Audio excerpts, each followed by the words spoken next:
আসসালামু আলাইকুম প্রিয় সবুজ প্রেমী ভাই বোনেরা। এই যে আমার হাতের মধ্যে দেখতে পাচ্ছেন একটা ফানের চারা। এটা হচ্ছে গাছ ফান, আর এটা দেখছেন এটা সুপারির গাছ।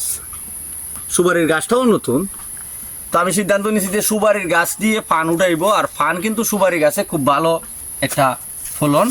আমি গাছটারে চারাটার এখানে রোপণ কইরা নিচ্ছি। দেখেন একেবারে কোনো কিছু চারা, এই যে শুধু মাটির ভিতরে আমি চারাটারে রোপণ করতেছি, কারণ বর্ষার সিজন, এখন গোবর দেওয়ার কোনো প্রয়োজন নাই। পান গাছে যখন একটু শুকনার মৌসুম চলে আসবে তখন কিন্তু পান গাছে গোবর সার, জৈব সার যত কিছু চাইবেন আপনি দিতে পারবেন।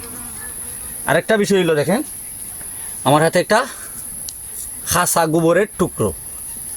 এটার বিষয়টা হচ্ছে এই যে পানের লোডটা ঠিক এইভাবে গোবর দিয়ে একটু দৌড়াইয়া দিতে হইব। এই যে দেখেন কত সুন্দরভাবে এখান থেকে শিকড় বাইরিয়া গাছে দৌড়া নিবে। এই হচ্ছে গাছের দিয়ে গাছ পানটারে বাওয়াইয়া দেওয়ার একটা টেকনিক। তো ভালো থাকবেন, খুদা হাফেজ।